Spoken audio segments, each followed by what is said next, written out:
로마서 산책 7강 두 번째 시간입니다. 앞에서 우리는 교회 생활 가운데 우리의 삶을 하나님께 제물로 드리라 라고 살펴보았습니다. 13장에서는 세상 생활 가운데서 우리 삶을 하나님께 드려야 한다라는 내용으로 같이 살펴보도록 하겠습니다.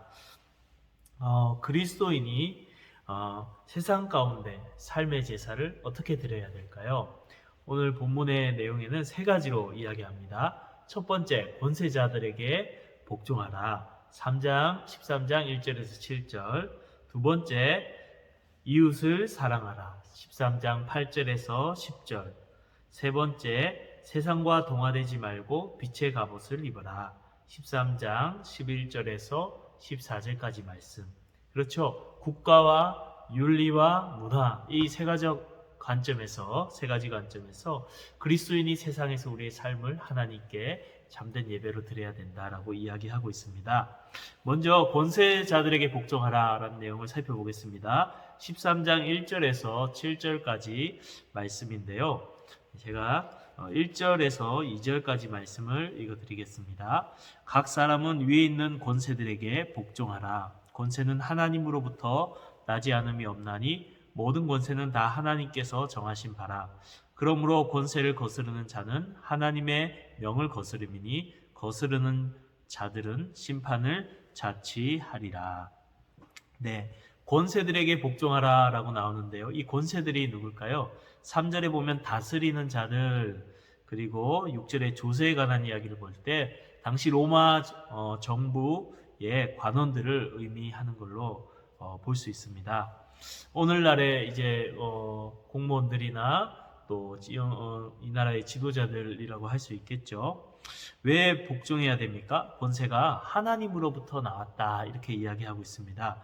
다니엘서 4장 17절에 보면 지극히 높으신 이가 사람의 나라를 다스리시며 자기의 뜻대로 그것을 누구에게든지 주시며 또 지극히 천한 자를 그 위에 세우시는 줄을 사람들이 알게 하려 함이라 하였느니라. 네, 이 말씀처럼 여러분 하나님의 통치 영역이 어딜까요? 네, 하나님 어디를 다스리십니까? 네, 교회를 다스리시죠. 맞습니다. 그것뿐일까요? 아닙니다. 온 세상도 하나님의 통치 영역이고 하나님 모든 세상을 다스리십니다. 모든 권세가 하나님께로부터 나오는 것입니다. 그래서 교회 예수 그리스도를 교회의 왕으로 세우시고 말씀을 따라서 성령의 권능으로 통치하심처럼 이 세상 나라도 통치자들을 세우시고 나라의 법을 따라 공권력을 주셔서 통치하게 하셨습니다. 우리 3절 4절 말씀을 보겠습니다. 다스리는 자들은 선한 일에 대하여 두려움이 되지 않고 악한 일에 대하여 되나니 내가 권세를 두려워하지 아니하려느냐 선을 행하라. 그리하면 그에게 칭찬을 받으리라. 그는 하나님의 사역자가 되어 내게 선을 베푸느니라. 내가 악을 행하거든 두려워하라. 그가 공연히 칼을 가지지 아니하였으니 곧 하나님의 사역자가 되어 악을 행하는 자에게 진노하심을 따라 보응한 자니라. 예, 다스리는 자, 권세자들을 하나님의 사역자다 이렇게 말합니다. 그들이 교회도 아닌데 이 세상인데 하나님의 사역자들이다. 이렇게 이야기하면서 어떻게 그들이 사역을 하나요? 악을 행한 자를 심판하고 선을 행한 자에게 칭찬함으로 하나님의 공의를 실천하고 질서를 유지하는 역할을 해서 하나님의 사역자다라는 이런 표현까지 쓰고 있습니다. 최근에 그 부산에 예전에 어린이 버스가 전복된 사건이 있었습니다. 빗길에 터널을 통과하다가 넘어졌는데요. 다행히 안전벨트를 매고 있어서 아이들은 다치지 않았지만 그 갇혀있는 아이들을 구하기 위해서 시민들이 11명이 가서 유리창을 깨고 아이들 한 명 한 명 이렇게 안전하게 구해서 아이들을 구급차 오기까지 안전한 길가에서 이렇게 기다리고 지켜주는 것을 이렇게 보았습니다. 그 결과 이제 부산 경찰청에서 감사장을 그분들한테 드렸다고 해요. 그렇습니다. 뿐만 아니라 뉴스에서 이렇게 보다 보면 범죄한 사람들을 이 나라에서 처벌하고 정의를 실현하는 것을 보게 됩니다. 이처럼 이 나라의 권세자들을 통해서 하나님은 일반 사회의 질서를 유지하고 지키게 하십니다. 왜냐하면 우리 믿는 사람들이 물론 하나님 나라의 시민인 동시에 우리 육신이 거주하는 이 땅에 속해 있는 육신은 이 땅에 속해 있기 때문에 이 땅의 시민으로 동시에 살아갑니다. 이 땅의 나라가 무질서해지고 범죄가 생기고 혼란스럽고 전쟁에 휩싸이고 빈핍해지면 우리의 신앙생활에도 큰 어려움이 오지만 이것들이 평안할 때 우리도 평안한 중에 신앙생활을 할 수 있기 때문에 하나님이 만드신 이 일반 통치의 영역인 이 사회 가운데서도 그들에게 권세자들에게 하나님께서 권세를 주셔서 하나님의 정의로 사회의 질서를 어느 정도 유지하여서 우리가 신앙생활을 잘 할 수 있도록 그런 환경들을 허락하시기 때문에 우리는 이 하나님이 권세자들로 세운 모든 이 관원들을 존경하고 마땅히 순종해야 하는 것입니다. 자, 5절 말씀입니다. 그러므로 복종하지 아니할 수 없으니 진노 때문에 할 것이 아니라 양심을 따라 할 것이라. 네, 그들에게 하나님이 권세를 줘서 징계를 당할까봐 무서움으로 법을 지키고 권세자들에게 복종하는 것이 아니라 우리 신앙의 양심을 따라서 하나님을 섬기는 그 마음을 따라서 우리가 나라의 법도 잘 지켜야 된다라는 것입니다. 6절 7절 말씀 보겠습니다. 너희가 조세를 바치는 것도 이로 말미암음이라. 그들이 하나님의 일꾼이 되어 바로의 이 일에 항상 힘쓰느니라. 모든 자에게 줄 것을 주되 조세를 받을 자에겐 조세를 바치고 관세를 받을 자에게 관세를 바치고 두려워할 자를 두려워하며 존경할 자를 존경하라. 네, 조세는 직접세고요. 관세는 간접세를 말합니다. 그리스도인으로서 마땅히 세금도 내야 된다라는 것이죠. 예수님께서 동일한 말씀을 하셨죠. 가이사의 것은 가이사에게, 하나님의 것은 하나님께 드려라 그랬습니다. 그 예전에 로스앤젤레스에서 흑인 폭동이 나서 우리 교민들이 힘들게 살아온 삶의 터전들이 무너지고 어려움을 당하고 큰 손해를 보았다고 합니다. 그때 이제 미국 정부에서 보상을 해줬는데 막 부풀려서 신고를 하니까 정확하게 보상하기 위해서 세금을 낸 그 실적을 보고 보상을 했다고 합니다. 그래서 정직하게 세금을 냈던 사람들은 많이 보상을 받고 거짓으로 적게 했던 사람은 손해를 더 많이 보았다고 해요. 우리가 참으로 세금을 내는 일에서도 그리스도인들이 정직하게 세금을 내야 되는 것입니다. 자, 이렇게 나라의 권세자들에게 복종하는 삶 자체가 우리의 하나님이 받으시는 제물이 되고 참된 예배가 된다라고 놀라운 사실이죠. 그렇게 성경은 가르치고 있습니다. 뿐만 아니라 세상에서 드릴 우리 예배 두 번째는 이웃을 사랑하라라는 것입니다. 13장 8절에서 10절까지 말씀인데요. 왜 12장에서 사랑 이야기를 했는데 또 사랑이 나올까 이렇게 생각할 수 있지만 전후 문맥을 살펴보면 지금 앞에서 세상 권세에 대해서 말하고 뒤에 있는 내용도 세상에서 부패하지 않을 것에 대해서 이야기하고 그 가운데 이 사랑이 들어있어요. 그리고 그 사랑을 설명하면서 일반 사회의 법에 해당하는 윤리에 해당하는 그런 계명들을 언급합니다. 간음하지 말라, 살인하지 말라, 도둑질하지 말라, 탐내지 말라. 이런 그것을 통해서 내 이웃을 사랑하라 이렇게 이야기하고 있습니다. 사랑하면 율법을 다 지킨다. 그렇죠. 이것은 바로 일반 사회에서 이웃들을 향한 사랑하는 삶을 살아가야 된다라는 메시지를 여기서 담고 있는 것입니다. 우리의 사랑은 피차 교회 안에서 서로 사랑할 뿐 아니라 이 사랑을 또한 믿지 않는 이웃들을 향해서도 모든 사람들을 향해서도 베풀어야 된다는 것이죠. 8절 말씀 보겠습니다. 피차 사랑의 빛 외에는 아무에게든지 아무 빛도 지지 말라. 남을 사랑하는 자는 율법을 다 이루었느니라. 네, 빚지지 말라라고 말합니다. 맞습니다. 세상에 어떤 빛도 져서는 안 됩니다. 근데 딱 한 가지 져도 되는 빛이 사랑의 빛입니다. 우린 서로 사랑하고 사랑을 받으면서 이렇게 우리 그리스도인들은 살아왔습니다. 믿음의 선배들의 사랑을 받고 또 믿지 않았을 때 또 그리스도인의 사랑을 받아서 그렇게 사랑에 빚진 자로서 우리가 서로 사랑의 빛을 주고 받으며 살아가고 있습니다. 그리고 이 사랑으로 우리는 우리 이웃들, 남에게 믿는 사람이나 또 믿지 않는 사람까지 그 사랑을 베풀어야 된다라고 성경은 가르쳐주고 있는 것입니다. 우리가 이렇게 사랑이 비쳤는데 가장 먼저 우리를 사랑하신 분이 누구일까요? 바로 하나님이시죠. 자기 아들을 주심으로 우리를 구원하신 그 하나님의 사랑이 우리는 비쳤습니다. 그래서 바울은 이렇게 고백합니다. 로마서 1장 14절에 헬라인이나 야만인이나 지혜 있는 자나 어리석은 자에게 다 내가 빚진 자라. 그렇죠. 하나님의 사랑이 빚을 지어서 그들에게 빚을 갚겠다라고 불신자들에게 복음으로서 빚을 갚겠다 이야기하고 있습니다. 사랑하는 성도님들, 우리가 하나님의 사랑에 빚진 자로서 또 성도들 간의 그 사랑에 빚진 자로서 그 빚을 우리 성도들에게 갚을 뿐 아니라 믿지 않는 이웃들에게도 함께 나누며 갚을 수 있기 바랍니다. 9절 10절입니다. 간음하지 말라, 살인하지 말라, 도둑질하지 말라, 탐내지 말라 한 것과 그 외에 다른 계명이 있을지라도 내 이웃을 내 자신과 같이 사랑하라 하신 그 말씀 가운데 다 들었느니라. 사랑은 이웃에게 악을 행하지 아니하나니 그러므로 사랑은 율법의 완성이니라. 네, 그렇죠. 모든 율법의 계명을 하나로 딱 요약하면 이웃 사랑이다 이렇게 말하고 있어요. 맞아요. 이 이웃 사랑, 모든 율법의 근본적인 정신이 이 사랑입니다. 자, 이 사랑의 마음이 우리 가운데 충만해진다면 모든 계명을 다 지키게 될 거예요.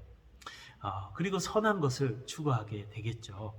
그러나 또 한 가지 기억해야 될 것은 우리가 사랑의 마음이 충만해지면 그 사랑으로 행하는 모든 행동들이 하나님의 뜻에 일치되는 율법에 합하는 삶을 살아가게 되지만 또한 이것은 명령이란 사실이에요. 율법에서도 사랑하라고 내 이웃을 내 몸같이 사랑하라 명령할 뿐 아니라 오늘 본문에서도 아무에게든지 아무 빚도 지지 말라. 사랑의 빚 외에는 지지 말라. 이렇게 말하고 있죠. 명령이죠. 사랑의 빚은 져라. 사랑으로 서로 섬겨라 라는 이야기입니다. 그렇습니다. 사랑, 그것은 하나님의 그 사랑을 깨달음으로써 우리 안에 풍성한 넘치는 사랑을 가지고 다른 사람들을 사랑하는 그 사랑이기도 하지만 때로 내 마음에 그런 사랑 감정이 없더라도 주님의 말씀에 순종하여 행할 때에 사랑의 마음이 생기기도 합니다. 어떤 주부가요, 남편이 너무 미운 거예요. 그래서 복수하고 싶어서 목사님한테 상담했습니다. 목사님, 어떻게 해야 남편에게 복수할 수 있을까요?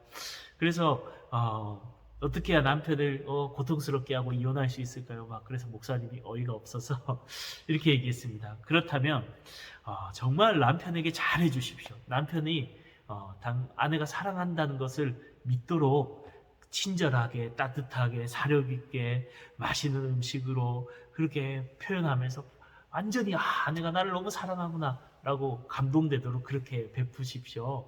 그리고 그걸 절대적으로 믿을 때 그때 헤어지십시오. 그럼 큰 상처가 될 겁니다. 그래서 그러면 되겠군요 하며 여인이 가서 정말 열심히 그 남편을 따뜻하게 또 친절하게 맛있는 걸로 이런 좋은 말로 이렇게 했어요. 섬겼어요. 2달 뒤에 목사님 만났습니다. 이혼할 준비 되셨나요? 하니까 이혼이란요, 제가 남편을 정말 사랑하게 되었습니다. 그렇게 고백했다고 합니다. 그렇습니다.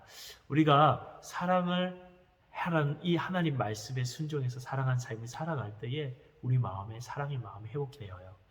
그래서 C.S. 루이스는 이런 말을 했습니다. 당신이 진정으로 이웃을 사랑하고 있는지 고민하는데 시간을 허비하지 마십시오. 일단 사랑하기 시작하면 위대한 비결 중에 하나를 발견하게 됩니다. 당신이 싫어하는 사람에게 해를 주기 시작하면 그를 더욱 싫어하게 될 것입니다. 그러나 그에게 선을 돌려주면 그를 점점 덜 싫어하게 되는 자신을 발견하게 될 것입니다. 그렇죠? 우리가 다른 사람에게 사랑을 베풀고 이 사랑의 말씀을 순종해 나가다 보면은 우리 마음에 사랑의 마음이 풍성해질 줄 믿습니다. 하나님께 우리가 하나님의 닮은 그 마음, 사랑의 마음을 주십시오. 기도할 뿐 아니라 또한 사랑의 순종함을 통해서 사랑을 실천해 나가는 우리 성도님들 되기 바랍니다. 이렇게 우리가 우리 성도들 간의 그 사랑, 그것이 넘쳐 흘러서 우리 이웃들 그리고 다른 사람들에게 이 사랑을 나눌 때, 우리 주변에 있는 그 믿지 않는 사람들에게 사랑을 나눌 때 그 삶은 하나님이 받으시는 제물이 되고 참된 예배가 될 줄 믿습니다. 자, 세 번째 마지막으로 13장 11절에서 14절까지 말씀인데요. 세상과 동화되지 말고 빛의 갑옷을 입으라 라는 것입니다. 11절 말씀 읽겠습니다. 또한 너희가 이 시기를 알거니와 자다가 깰 때가 벌써 되었은즉 이는 이제 우리의 구원이 처음 믿을 때보다 가까웠음이라. 네, 바울 시대는 그런 인공 조명이 없었죠. 그래서 해가 시간을 관장했습니다. 해지면 사람들은 자고 일찍 잤고 해 뜨려고 하면 일찍 일어났습니다. 그래서 그 당시 또 낮에 무더위가 심하였기 때문에 일찍 일어나서 그때 사람들은 일을 하고 오침을 하기도 했습니다. 그렇기 때문에 이제 잘 때가 아니라 깰 때가 되었으니까 일어나라 라고 말합니다. 이 얘기는 예수님이 오실 때가 다 됐다는 거예요. 이는 이제 우리의 구원이 처음 믿을 때보다 가까웠다. 처음 예수님 믿을 때보다 더 가까웠다. 당시 초대교회는 정말 예수님이 바로 올 것처럼 생각을 했습니다. 그런데 그 시기는 알지 못했죠. 오늘날에도 마찬가지입니다. 주님 언제 오실지 모르지만 예전보다 더 가까이 왔다. 내일이라도 오실 수 있다. 라는 이런 마음으로 우리가 영적인 잠에서 깨어나야 될 줄 믿습니다. 그래서 주님 오실 때를 기다리는 그 마음, 차차하지가 아니라 지금 내가 깨어 있어야 된다. 이런 마음이 있어야 될 줄 믿습니다. 12절부터 14절까지 말씀을 볼 텐데 이 말씀은 여러분 그 유명한 성 어거스틴이 회심한 구절입니다. 어거스틴이 어느 날 암브로시우스의 마니교라는 이단에 있다가 암브로시우스라는 이 교구, 이 목사님의 설교를 듣고 은혜를 받고 이제 예수님을 알아가는 단계, 아직 믿진 않고 그런 단계에 있었는데 어느 날 그 자신의 죄를 발견하고 너무 고통스러워서 괴로워하는 중에 옆집에서 어거스틴 자매록에 표현하면 소년인지 소녀인지 알 수 없지만 노래하는 소리가 들렸답니다. 집어 들어 읽어라. 집어 들어 읽어라. 이 소리를 듣는데 순간 하나님이 자신에게 말하는 소리 같더래요. 그래서 막 달려가서 바울의 그 서신 중에 일부를 딱 펴서 읽었는데 오늘 본문이었대요. 12절에서 14절. 근데 이 말씀을 읽고 마음에 빛이 확 들어오는 것 같고 평안이 임하면서 정말 그가 예수 그리스도를 믿게 되었다고 해요. 이 말씀을 한번 볼까요? 자, 12절입니다. 밤이 깊고 낮이 가까웠으니 그러므로 어둠의 일을 벗고 빛의 갑옷을 입자. 그렇죠? 아까 그 고대 사람들이 일찍 일어난다 했죠? 밤이 깊고 낮이 가까운 이 새벽 시간에 그들이 일어날 시간이었습니다. 일어날 때가 되었으니 이제 일어나자라는 겁니다. 어떻게 해요? 그러므로 우리가 어둠의 일을 벗어버리고 빛의 갑옷을 입자. 아침에 딱 일어나서 이제 옷을 입듯이 이제 때로 묻은 지저분한 냄새나는 옷을 벗고 깨끗하고 좋은 새 옷을 입듯이 우리가 어둠의 일, 죄악된 일들 다 옛사람의 일들 다 벗어버리고 그리고 빛의 갑옷, 빛의 일들, 선한 일들, 하나님 기뻐하시는 삶을 살아가자. 그게 갑옷이라고 표현하고 있죠. 그러한 옷을 입고 영적인 싸움을 싸우자. 어둠에 굴복하지 말자라고 말하는 것입니다. 13절 낮에와 같이 단정히 행하고 방탕하거나 술 취하거나 음란하거나 호색하지 말며 다투거나 시기하지 말고. 네, 자, 낮에와 같이 단정히 행하고 이 표현은 밤에는 방탕하게 행한다는 것이죠. 그래서 여기 방탕하거나 술 취하지 말면은 술과 관련된 겁니다. 술에 대한 그러한 세상 사람들처럼 방탕하고 무절제하게 술 마시지 말고 음란하거나 호색하지 말고 이거는 성적인 타락과 관계된 거죠. 음란하고 더러운 죄를 짓지 말고 다투거나 시기하지 말고 싸움에 대한 일이죠. 이렇게 다투거나 시기하지 말고 화평하면서 순결하면서 거룩하게 절제된 삶으로 우리의 삶을 예수 그리스도로 옷 입어야 된다라는 것이죠. 단정히 행해야 된다라는 것입니다. 14절 읽겠습니다. 오직 예수 그리스도로 옷 입고 정욕을 위하여 육신의 일을 도모하지 말라. 그렇죠. 예수 그리스도로 옷 입는다라는 것은 어둠의 일을 벗어버리듯이 예수 그리스도의 거룩한 삶을, 예수 그리스도의 가르침을 그대로 살아가고 순종함을 통해서 그것으로 우리가 옷을 입자라는 말입니다. 그래서 정욕을 따라서 육신의 제약된 일을 행해서는 안 된다라고 이렇게 교훈하고 있습니다.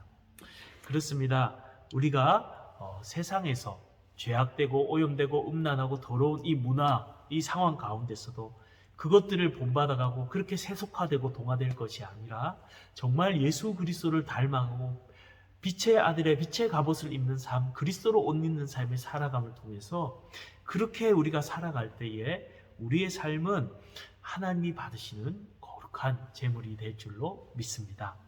이렇게 13장은 세상에서 우리가 우리의 삶으로 하나님께 제물을 드려라 말합니다. 세 가지 말했죠. 권세자들에게 복종하는 삶이 하나님 받으신 제물이 되고, 그리고 이웃을 사랑하는 삶이, 또 불신자들을 사랑하는 삶이 하나님 받으신 제물이 되고, 그리고 세상의 죄악에 물들지 않고 그리스도로 옷 입는 삶이 하나님 받으시는 제물이 된다라는 것입니다. 이러한 삶을 통해서 우리가 이 세상을 살아갈 때 그 삶으로 하나님께 참된 예배를 드리는 우리 성도님들 되시길 주님 이름으로 축복합니다.